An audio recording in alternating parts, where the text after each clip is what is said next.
Lightning like Steve McQueen. I'm in the fast lane when the light turns green. And I built tough, I ain't nothing but grit. Cause I made rugged blood, sweat, and spit. Yeah, like a horse I fly. Better push yourself in for a bumpy ride. I like to play hard, but I work harder. And I weather the storm cause I'm built stronger. What is up, ladies and gentlemen? We are back. We are live. It is the Freight Coach Morning Show, the top morning show in transportation, coming to you guys every single weekday, 8:30 a.m. Pacific, 10:30 Central, to break down some industry headlines and, most importantly, provide some actual insight into what you can do with all of this information. If this is your first time tuning in, welcome. This is the real side of freight, ladies and gentlemen. What do I mean by that? I mean, I only talk to transportation professionals on here, you guys. Whether it's this show or my twice-a-week long-form podcast, I only speak to people who are active in the industry, people who can bring you information that you can apply, utilize, and see a meaningful difference in your business and your life. It's brought to you by people who have done what you're looking to do or who are currently doing what you're trying to achieve. It's one of the many reasons why I probably fly this American flag behind me every single day. A, we're the greatest nation on earth. B, I'm living my American dream, and I want to help each and every one of you live yours as well. I got a solo show today. We're going to go over what I feel like is the biggest oversight in training in this industry. And then we're going to break down some headlines here. There's some good articles. When I was out on the road last week, I didn't see come through. So some of these articles did come out last week, but I feel the need to bring these up and talk about them. But before we go any further, as always, you guys, I got to give a shout out to my friends over at VHub, vhubapp.com. Whether you're a broker, carrier, or a shipper, we all need access to trailers at some point in time. And if you're a small fleet, if you're an owner operator, you now do not have to shut your operation down if you have a trailer in the shop. You can get on VHub and get paid to move these. Yes, that's right. That's on top of the revenue that you can get by loading these trailers out. So what they have, West Valley City, Utah, going up to Calgary, Alberta, and you get $15.50 US to do that. Now, you can also, with this one, you guys out in Paragould, Arkansas, they have 150 drive-ins out there. They need to get them all up to Mississauga, Ontario. You get 1,000 Canadian to move these, but you can create a drop trailer pool at your prospects or your shippers now and offer this as a service, because they don't have to just pick up in Paragould, right? You can bring them over to Nashville, up to Louisville, maybe up to Indianapolis. The end destination just has to be up in Mississauga. Just get creative in your sales process. They have Dallas, Texas to Long Sault, Ontario for $750 US. And then they finally have San Diego, California going out to Houston, Texas for $800 US. So hit them up, you guys, vhubapp.com. My friends Xavier Campos and Stacy Steen, they'll be in the audience. Do me a favor, let them know that the Freight Coach sent you. Tracy St. Clair, good morning, watching over on YouTube. I go live on YouTube as well, you guys. So if you guys do jump over there, do your boy a solid and subscribe to the channel, share the channel. Zach Williams says, good morning, Coach. Zach's with SPI Logistics. You guys join the team. That's who my agency's from. That's where I'm building my stuff up, is through SPI Logistics. You guys jump over there. I'm telling you, if you're a sales rep or you're thinking about jumping out on your own, this is a no-brainer, you guys. It truly is. Carlos, what is up? He says, good morning, peeps. Sonny Sharma, good fucking morning on this beautiful. Sonny, dude, I love the fact that you're tuning in from the beaches of the Dominican Republic right now. Fucking yeah, man, dude, I love it. Thank you. Anthony Rhodes says, good morning, everyone. Drew Driscoll, holy shit. Blast from the past, man. Good to see you tuning in here again. Dude, Axle Logistics, I got to say this. Axle Logistics has had massive growth. They're all built organically though, right? Like there's no outside money in there. That team, I had their CEO, their president, Sean McLeod, on last year, and the top 100 rankings came out. And yeah, you guys, they're growing nonstop. I got to give a shout out to them. Those guys are great. Vitaly, what is up? He's bridging our Canadian and American relations as always. What's up, my man? April, good fucking morning. Get that business. You as well, April. Yeah, that's right, Sonny. Jamaica, not the Dominican Republic. Not that you wouldn't go over there and travel around. How's it going out there, man? How long are you in Jamaica for? All right, so topic I wanted to discuss is what I think, as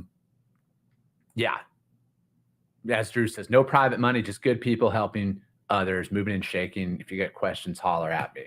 You know, it's true, man. That to get to what they got to with no private money at all is huge, you guys. Like they're like fucking 800 million. Like, and then they're they're profitable as well. Very profitable. Ooh, Sonny's out there till Friday. I love it. All right. So biggest oversight in training. I think that from what I see out there and the DMs that I receive is it seems like it's not just one or two companies that come in, maybe give a very basic industry terminology, and then people are handed a phone and said, start dialing.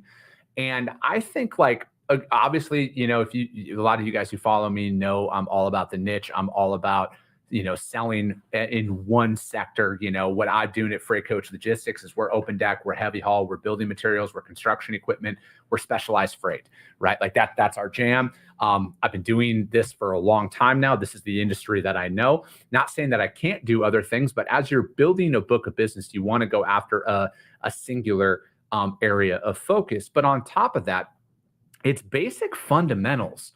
I think that there is such a lack of understanding of the basics of the industry, like transit times, for example. How many people on your team actually know the real hours of operations that a driver can move? Do you guys even know what a 7-3 sleeper berth split is? Do you know any of this stuff? Because this is information that you should be delivering to your customers, right? Like, just looking at some of the quotes that I receive, and then some of the expectations on transit times and everything else is, the core fundamentals of this industry, which will never change, I think are one of the greatest utilized separators that are out there, because people need reality, right? Like I think as a service provider, like you are the product, right? Like it's me, it's my team. We are the product, because I don't have anything tangible. I have customer reviews that I could hand out. But frankly, at the end of the day, I need to sell me. I need to sell the fact that I know this industry. That's why people outsource transportation. That's why people work with brokers. It's to have a partner who actually can deliver them reality, right? You need to be committed to that. You need to be committed to the core fundamental basics of this industry, because it's not just fucking rate per mile, right? Like I think that everyone wants to rely on that in their cold calling process. It's always like, hey, maybe I can save you a little bit of money on your freight and everything else. And it's like, that's what everybody does. But have you actually talked to your customers about some tight transit windows, or like the why behind if you have a short haul load that has to pick up on a Thursday and deliver on a Monday for some reason, stuff like that. And furthermore, when you're inside of that niche, giving them a more efficient process on how to operate is something that's never going to go to the wayside. I think that, and I see this out on social media a lot too, is everyone wants to focus on the macro of shit, like they want to focus on high level stuff. But how does that help your sales rep gain new customers? Like technology, as I say, is fucking meaningless if you can't get trucks to show up, if you don't know what's legal or illegal, if you don't know how much a trailer can be loaded out, and if you don't know what a fucking vertical E-track is. It's very basic shit like this, you guys, I think is what could have the greatest separator out there, because I think that we always want to focus on, we just need to get customers, but what's the why behind you getting a customer, and what can you do to train your staff up so they are targeted in what they're going after? I think that especially right now, when the freight opportunities are, they're there. Don't get me wrong. People are always going to add quality providers, but you got to really fucking work for them. So what are you going to do to stand out, right? That's one thing that you got to ask yourself. Is it cold calling? If you're not comfortable cold calling, I hate to break it to you, the best way to do it, start cold calling more. I'm not going to sit up here and say that I fucking am completely infatuated with the cold calling process. I'm a human being. I get nervous. It's not my first, love or anything like that. I have human emotions as well, rejection, all that shit. It fucking weighs on everybody.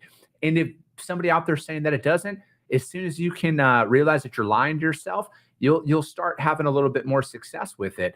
But, I also think, like, what can you do to stand out with this? The best way to overcome a lot of this stuff, or at least get comfortable with it, is going to be inside of those repetitions. But if you're going to make cold calls, you can't call somebody just to, like, find out more about their operation, right? You need to understand their operation. So if I was starting day one, right, if I was going back to that, my main focus would be on one trailer type. I would know everything about that freight that's out there. The beauty of building materials, every single building material shipper is going to have the same issues and a general same requirements on what to load out. And then I would get comfortable in that. I would break down the calls in a couple of stages. Get comfortable introducing yourself, right? Practice introducing yourself. Practice the why you're reaching out. And then practice focusing in on their business. Research the company. Everything's out there on their website. Find a couple of locations that they're located on. Know exact products of what they're shipping. Research them. Take a little bit of time and then start making cold calls. Don't fall into the paralysis analysis trap that's out there. But again, prepare yourself, you guys. And I think, like, this is one of the biggest oversights out there. It is the basic fundamentals. It's the difference between straps and chains. It's tarps, no tarps. It's going to be Conestoga. Why wouldn't you load that on a step deck over a flatbed? Stuff like that. That's very basic information that's literally all out there. If you focus in on that, and again, plug and play with any freight type that I'm talking about here, food, plastics, dry, reefer, whatever the fuck you want to throw at it. If you focus on the bare fundamentals of this and build up your pitch towards that, I would guarantee you're going to see some additional results. All right. So that being said, that's my little soapbox on the biggest oversight in training. We're going to get into some articles here. As always, I got 3 chosen. I don't know if I'll get to all 3, but I'll start with one of them here. April Maroney says training is crucial. I wrote a training program that is mandatory part of the onboarding here. It literally touches on trailer types, tractor types, commodity types, hours of service, pallet placements, etc. You have to be educated in this industry to add value. Throwing someone in a sink or swim creates frustrations for employees and customers, and not just new hire training. We do continuous. I love that, April, and I couldn't agree more with that. Continuous training is what is, again, so many individuals are like, oh, I have a couple years experience. That doesn't mean shit, right? So for me, continue the training process, continue to get better, continue to evolve. The more situations you experience, the more you should refine your training. I look at it like an airline. Right? Like they're the most fucking process-oriented things out there. It's why it's literally the safest mode of transportation by fucking miles, is because they have processes for shit. Anytime something happens, they look at it, they assess it, and they update their training to ensure that that is minimized from ever happening again. All right. Also, fuel went down. I saw that the fuel price got out there. EIA.gov is where I get it from. It's at $4.07 a gallon. It's still up $1 a gallon year over year. Overall, EIA.gov is where I get that from. Now, the article that I want to break down, freightwaves.com. Why most of America's 2 million long-haul truck drivers aren't unionized. Trucking deregulation made the industry bigger than ever, but not everyone benefited. I chose this article because you are all, whoever listens to the show, are all very aware of my stance on unions. Just look out there right now for what they're supposedly fighting for their people. But anyways, Dan Chidester, I hope I'm pronouncing that last name right, didn't like his union job at the bread factory. It was 1981, and he wanted something with more adventure, more flexibility, so he bought a truck. This was a poorly timed choice. When Chidester was growing up in the 50s and 60s, trucking was one of the best paying jobs a guy without a college degree could get. By the time he started trucking, the entire industry was changing in response to a law called the Motor Carrier Act of 1980. This law deregulated trucking, wresting control of freight rates from the federal government and allowing the free market to decide how much it would cost to move shoes, concrete, furniture, and everything else around the United States via truck. Truck driving used to be one of America's most heavily unionized workforces. It was the type of solid blue collar job that seems elusive nowadays. Employees could expect to work 40 to 50 hours a week, send their kids to college, and retire in their 60s on a generous pension. but it was also challenging to open one's own trucking company. Union control made it hard to break in, with labor closely guarding worker wages paid for with higher priced goods. Trucking deregulation was a two-sided coin. Now anyone with a loan from a bank and a CDL can open a trucking company. Hundreds of thousands of fleets would open this in the 80s and driving down trucking rates. Trucking salaries have decreased by as much as 50%. Since deregulation, unionization rates are far lower, too, falling from about 50% of all truckers to under 20%. Cheap, flexible trucking capacity made it possible for brands like Walmart, Target, Amazon to proliferate. Big box retailers could negotiate freight rates. They can employ their own drivers at salaries far lower than they were in previous decades. In 1982, trucking was a $170 billion industry. In 2023 dollars today, it's an $800 billion industry.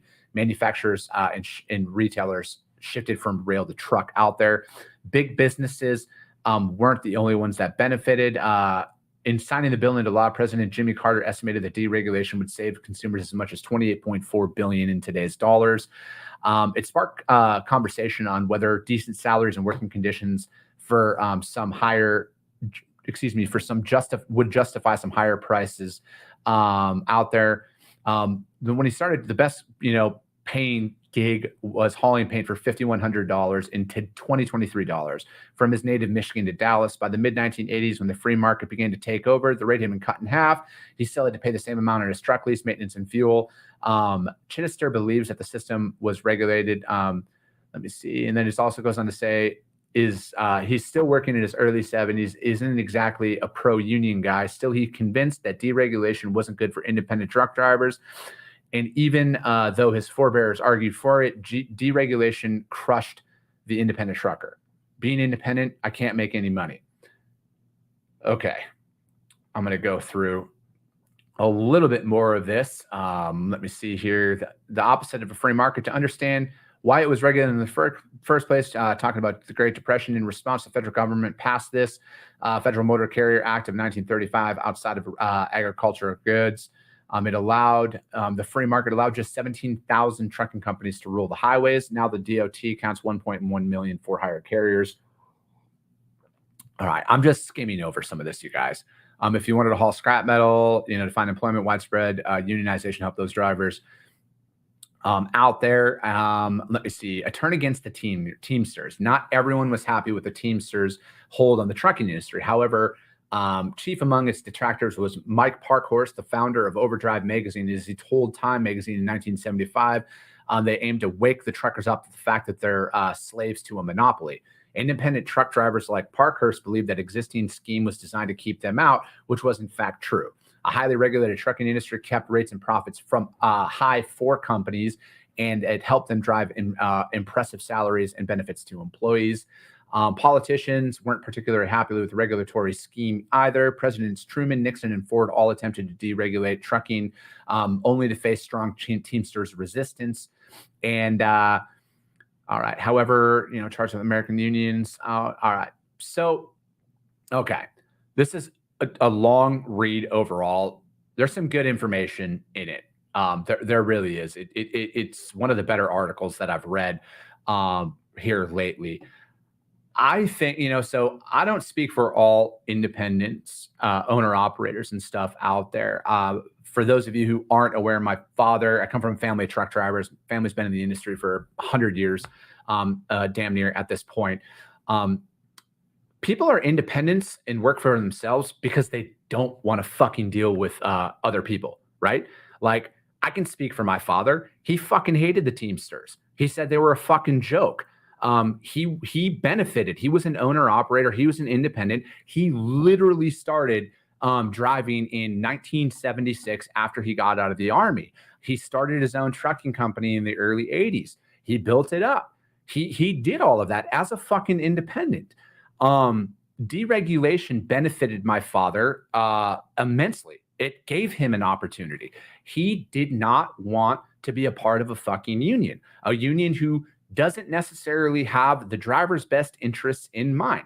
I mean, the free market is fucking beautiful. Now, are there negatives? Yes, there are negatives to fucking everything if you want to find it.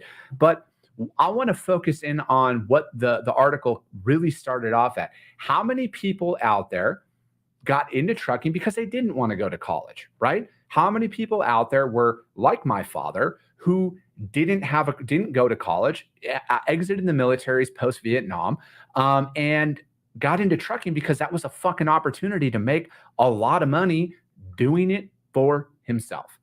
I think that at the end of the day, you can look at what a union stands for. And yeah, the fucking theory behind a union is fantastic. But what are they fighting for still to this day? This is fucking 2023. If you do research on unions, what are they fighting for right now over on the rail? Paid time off, fucking sick leave. You know what you don't have to do when you're an independent? Have to fucking worry about that. Okay? Like at all. I work for myself for a reason. Just like there are so many other entrepreneurs out there who work for themselves for a reason. I think the more that the government is involved in business, the fucking worse off we are. I want minimal government oversight in anything. Okay? Business, whatever it is. Anytime the government says we're here to help, fucking turn and run the other way because they don't give a fuck about this stuff. And the fact that unions get too big, what's the difference between a large union and a large company, right? The union's going to put their best interest first. Do you think they really fucking care about their members? No one is ever going to care about your business more than you. And I think that's the way that you really need to look at this situation. Again, I'm not saying all of this shit is bad. I'm just speaking from my perspective and my family's perspective on why they didn't want to be a part of the union, why they are independents, why are they our business owners, and why they just want to be fucking left alone to work and do their own thing and build it up. All right, build up their business, build up their dreams. That's why I'm doing it. I want to work hard. I want to provide for my family. I want to be left the fuck alone. It's that simple. All right. I love the free market. Okay. Because that just gives me the most opportunity to build my company up and chase after my dreams of doing all of this. If there's any more fucking regulation out there, that stops that from happening. Okay. I want as less government oversight as fucking possible. Yes, I understand the importance of having the structure in place, but the way that our government should be operating, which we can all, again, I don't get into politics on this show all that often, but this has a lot to do with our industry. And the more government oversight that we have, the less and less profitable the little guys get. Okay, there's a bigger push for a union because they want equal representation. If you are in business for yourself and you feel the need to join a union, do you. All right. I believe in fucking freedom. If you're free to do whatever the fuck you want, right? At the end of the day, do whatever the fuck you want, but do not think that you have the right to tell me or my business what I have to do to operate in the manner that I want to operate. All right. I pay my fucking taxes. All right. I sent that fucking check off to the government. All right. I do things legally. I don't need anybody coming out here telling me what to do. And I feel like for the most part, that's how a lot of owner operators and small business owners think. They just want to fucking work hard. They don't want to be overtaxed. They don't want to be overregulated. They want to operate in a manner that gives them an opportunity to build their American dream. So that's my stance on it. I'm glad that it is not unionized for the owner operators that are out there. If you want to join a union, join a fucking union. That should be your choice, but it should not be a requirement or anything like that. I think that, that's my stance on it. I just speak for myself and my family who've been in this industry for a long time on why they just wanted to be fucking left alone. And that's why they became independent in the first place. But good article overall. It's a long one, but definitely check it out there. Let me see. Sante, appreciate that. Cody Miller, good fucking morning, freight enthusiasts. I'm joining late, busy setting up appointments. Definitely, I appreciate your support, Cody. Thank you, my man. All right, next article I wanted to bring up. This was from the, Freight Waves as well, but it was about the shipper panel that was at the TIA last week out there, how they approached the market strongly in their favor. One of the guys on the panel, JJ Jones, was on my podcast already. I got to interview him pre-show. What up, JJ? He follows my show. All right. So it says shippers sit in the driver's seat in a market with so much spare capacity. Then they throw in the outbound tender reject hangs around 3%. There may not have been clear evidence of a shift in shipper behavior discussed at the panel that then spelled out by Robert Savage, VP of North American Transportation at Del Monte. In the heat of the capacity crunch they said that they shifted to a 6-month RFP. This year, they have shifted back to a 12-month, and that we expect rates to be lower this year. So we're really focused on putting back the 12-month RFP. And for a company of size of Del Monte, it's a big deal. They do about 1,000 lanes and they do about 130 million in freight spend. Yeah, that's a fucking lot.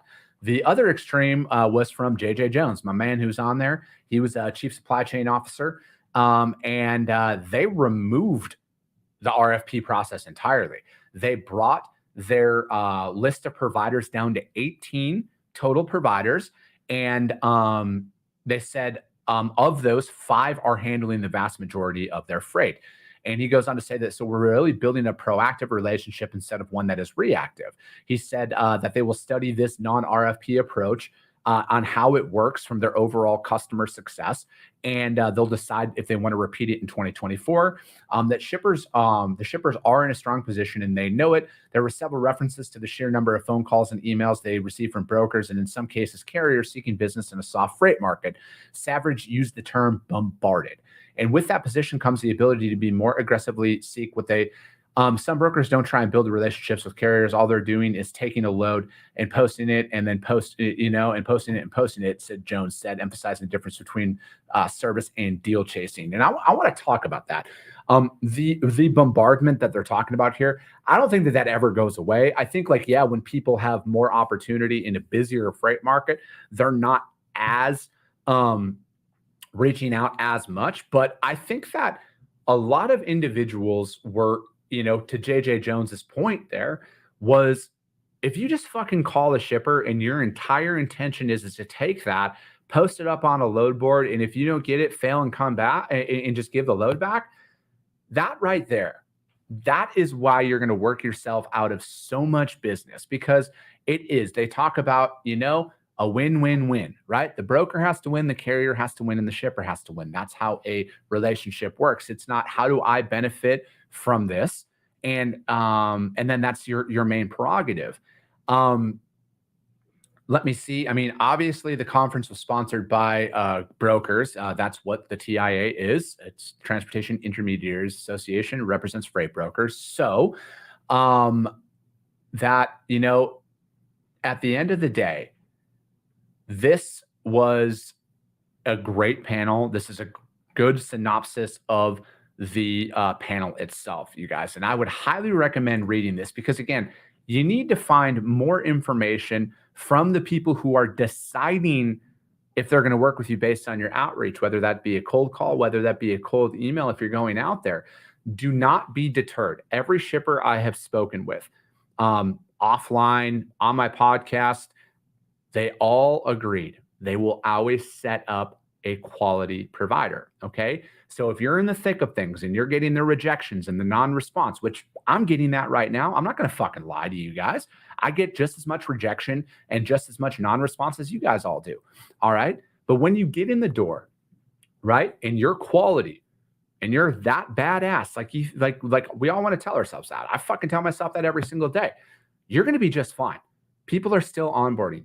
Okay. And that's where your main focus needs to be with all of this. And that's the sentiment that I get out there is they will always onboard a quality provider. So keep that in mind as you're going out there. But that's it for today, you guys. I'm going to not going to be able to get to the third article, but we will 100% be back tomorrow. And I did also release another brand new podcast with my friend Milton Haas. Yes, he is one of those elusive shippers that are out there. He talked about strategies on why they have brought their fleet internally and built out their internal private fleet to help accommodate their freight. So again, listen to that episode and identify some pain points on if you're prospecting somebody and they bring that up. How can you navigate through that to see what of those opportunities that are out there, you guys? But that's going to be it for today. The Freight Coach Morning Show. As always, if you guys saw value in this, subscribe and share the show, you guys. iTunes, Spotify, Coffee with the Freight Coach YouTube channel. Subscribe and share, rank this show, because if you guys see value,